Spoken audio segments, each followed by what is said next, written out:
Permendak 31 2023 merupakan penyempurnaan Permendak 50 tahun 2022 tentang perizinan berusaha, ya. Periklanan, pembinaan dan pengawasan pelaku usaha dalam perdagangan melalui sistem elektronik yang merupakan amanat Presiden kepada Menteri Perdagangan dan Menteri Koperasi UMKM untuk meningkatkan perlindungan terhadap UMKM, konsumen serta pelaku usaha di dalam negeri. Jadi selama ini kan perkembangan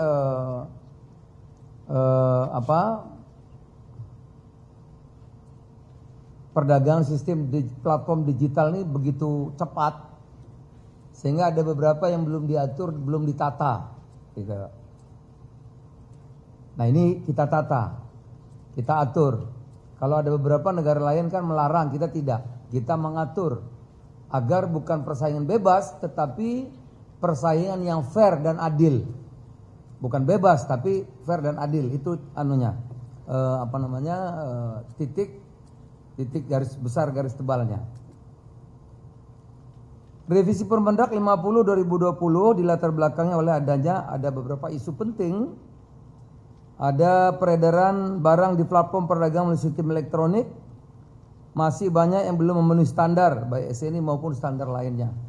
Misalnya kalau offline itu, kalau beauty harus ada POM-nya, harus ada SNI-nya. Kalau makanan harus ada izin halalnya dan lainnya. Yang lainnya tidak, tentu ini enggak fair, ya. Satu diberlakukan, satu tidak, gitu.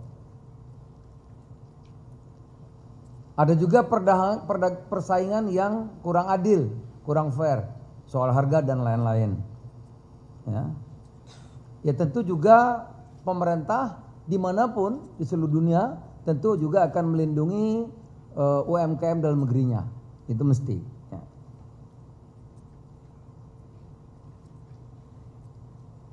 Kesetaraan dalam persaingan usaha.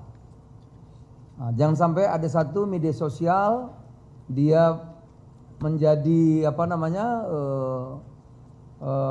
e-commerce juga, transaksi juga, jadi toko juga gitu. Seperti perbankan juga, semua dikuasai oleh satu. Dan ada, jangan lupa ada namanya perlindungan terhadap data pribadi, ya. Saya diskusi dengan Menteri Perdagangan Amerika, itu sangat dilindungi mengenai kerahasiaan data pribadi. Oleh karena itu kalau kita punya data, tidak boleh semua dipergunakan untuk apapun, nggak bisa. Nah ini juga kita mengatur itu. Berkembangnya model bisnis perdagangan melalui sistem elektronik yang berpotensi tentu mengganggu ekosistem perdagangan melalui sistem elektronik dengan memanfaatkan data atau informasi media sosial tadi yang saya sampaikan, ya. Tujuan penyusunan revisi Permendak 50 2020 ini, revisi menjadi Permendak 31 2023, menciptakan ekosistem e-commerce yang adil, sehat, ya, bermanfaat dengan memperhatikan perkembangan teknologi yang dinamis. Di Tiongkok saja, ya, perdagangan offline itu tidak terganggu dengan adanya platform digital, nggak terganggu. Justru dia mengembangkan pasar baru, yang baru, hampir 50% sekarang. Data-datanya kemarin dipaparin oleh teman-teman waktu kita ke sidang kabinet, itu tidak mematikan usaha offline-nya yang lain. Justru saling mendukung itu. Jadi jadi win-win. Nah, kalau kita kan ada yang hidup, ada yang banyak berkembang, ada yang mati, nggak boleh begitu. Itu di Tiongkok itu. Mendukung pemberdayaan UMKM serta pelaku usaha perdagangan melalui sistem elektronik dalam negeri, meningkatkan perlindungan konsumen, penting sekali. Barang yang dibeli itu, kalau elektronik harus ada SNI-nya, kalau makanan tentu harus ada sertifikatnya, kalau beauty juga harus ada izinnya, jangan sampai nanti udah dipakai orang mukanya totol gitu atau terus tumbuh jerawat, siapa yang jamin? Itu kira-kira. Pengaturan utama. Yang pertama, mendefinisikan berbagai model bisnis penyelenggaraan perdagangan melalui sistem elektronik, mulai dari marketplace hingga social commerce. Nah, dengan demikian pembinaan pengawasan terhadap perdagangan melalui sistem elektronik dapat dilakukan dengan optimal, termasuk terkait pemenuhan kewajiban baik perizinan, perpajakan, ketentuan perdagangan lainnya. Kalau kemarin nggak diatur, ini ditata. Ya. Pengaturan mengenai social commerce, yaitu penyelenggara media sosial yang menyediakan fitur, menu atau fasilitas tertentu yang memungkinkan pedagang dapat memasang penawar barang atau jasa. Nah, jadi social commerce dia boleh iklan nantinya, tapi sosial media harus terpisah. Dia nggak boleh memakai ini sekaligus penggabungan sosial media menjadi social commerce, nggak bisa, harus pisah, betul-betul terpisah. Tidak boleh mempergunakan data orang ini untuk dagangan, nggak boleh. Dan social commerce dia boleh iklan seperti TV. Nah, TV itu dia iklan boleh, promosi boleh, silahkan. Tapi tidak boleh transaksional. Nggak boleh buka toko, nggak boleh buka warung, nggak boleh jualan langsung, kredit apa nggak boleh di situ. Ya, promosi boleh, seperti media TV. Ya, artinya tidak diperkenankan transaksi pembayaran pada sistem elektroniknya dan hanya dapat melakukan penawaran atau promosi barang dan jasa. Jadi transaksional langsung nggak bisa. Tidak diizinkan dalam Permendak, diatur Permendak 31 tahun 2023 ini. Dalam menjaga persaingan yang sehat, penyelenggara PMSE ini, ya, termasuk social commerce, diwajibkan untuk memastikan tidak adanya keterhubungan atau interkoneksi antara sistem elektronik yang digunakan sebagai sarana PMSE dengan sistem elektronik yang digunakan di luar sarana PMSE. Jadi saudara pun yang sekarang e-commerce, Anda bisa jadi media sosial kan? Ini dipisah, satu yang berbeda. Tidak terjadi penyalahgunaan penguasaan data penggunaannya untuk dimanfaatkan oleh PPMSE atau perusahaan yang berafiliasi dalam sistem elektronik. Jadi kalau saya media sosial nggak boleh pakai data orang untuk hal-hal yang lain.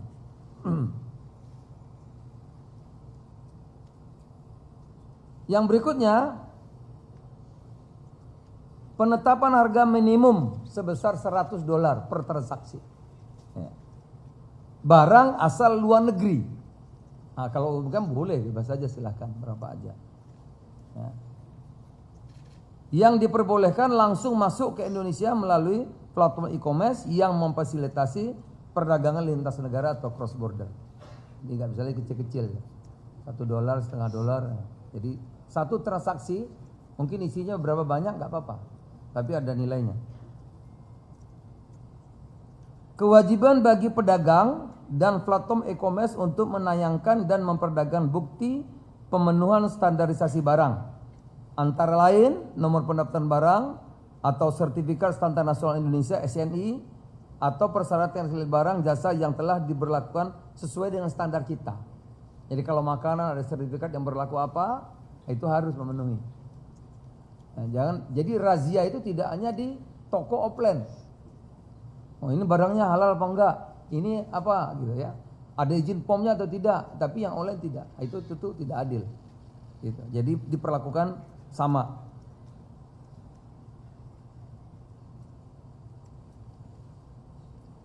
Ada hal itu sudah. Nomor registrasi barang, keamanan, keselamatan, kesehatan. Ada juga yang menyangkut climate, lingkungan mungkin. Lingkungan hidup seperti barang-barang furniture gitu. Nomor izin, nomor registrasi, nomor sertifikat produk kosmetik, obat-obatan, makanan sesuai dengan ketentuan peraturan undang yang berlaku. Begitu juga yang lain negeri harus mendapat persetujuan dulu. Kalau beauty harus ada POM-nya. Nggak bisa langsung jualan merek apapun di sini, nggak bisa dong. Kita kan negara berdaulat gitu. Nggak bisa. Ya, jual kosmetik dari mana-mana datang seenaknya ya nggak bisa.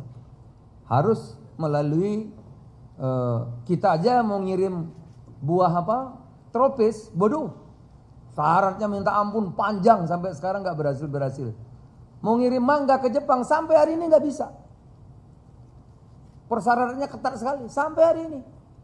Nah, jadi teman-teman biar tahu juga. Mau ngirim salak ke Tiongkok sulitnya minta ampun. Gitu. Oh kita kok nggak diatur terus apa? Ini kita atur, kita tata.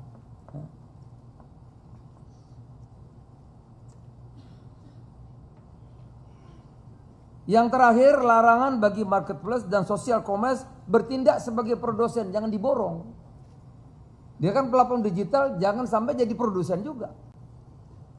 Atau media saya misalnya TV terus jualan juga, punya merek juga, oh nggak bisa begitu. Nah, dia platform digital, e-commerce maupun social commerce tidak bisa jadi produsen. Nah, ini ada apa namanya yang hadir kan ada teman-teman yang dari e-commerce ini apa namanya? Iya apa enggak itu? Ada Shopee, ada apa lagi? Tokopedia. Enggak bisa dong jual teh botol merek Tokopedia, ya enggak bisa begitu. Kalau mau jadi produsen ya izinnya produsen pabrik. Itu. Enggak bisa jadi produsen sekaligus. Ya kan? Misalnya bedak merek apa? Shopee ya nggak boleh. Nah, itu yang jadi semua diborong itu. Jadi pemborong nggak bisa diatur sekarang ditata. Itu kira-kira aturannya. Nah tindak lanjutnya gimana? Hari ini termasuk bagian dari sosialisasi informasi kepada seluruh pemangku kepentingan untuk memberikan pemahaman atas berbagai ketentuan yang diatur dalam Permendak 31 2023. Pengawasan terhadap sistem elektronik secara terpadu melalui tim pengawas cyber yang beranggotakan berbagai kementerian lembaga, Kemendek, Kemenku, Kemenpo, Kemenkop, UMKM, Kemenprin, BPOM dan lain-lain. Ada satgasnya nanti. Itu. Pembinaan pelaku usaha sebagai upaya peningkatan daya saing produk dalam negeri dan peningkatan kapasitas pelaku UMKM melalui kegiatan promosi event online maupun online. Pelatihan bagi pelaku UMKM secara sinergi bersama seluruh pihak terkait.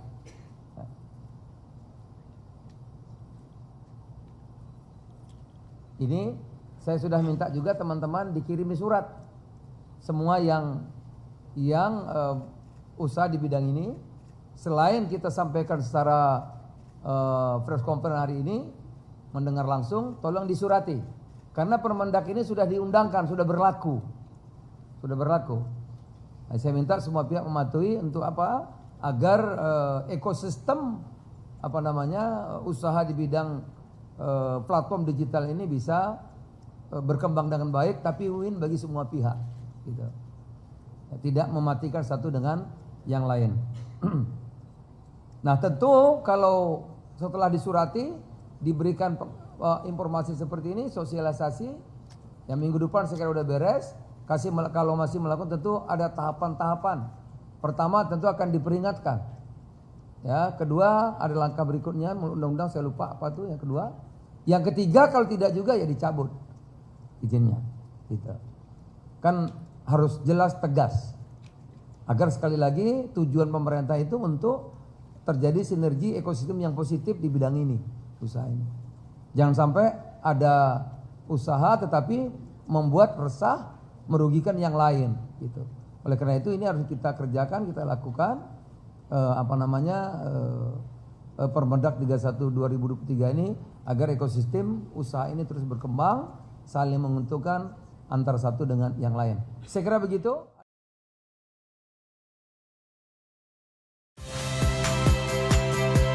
Saya Priska Clarissa. Saksikan program-program Kompas TV melalui siaran digital, pay TV, dan media streaming lainnya. Kompas TV, independen, terpercaya.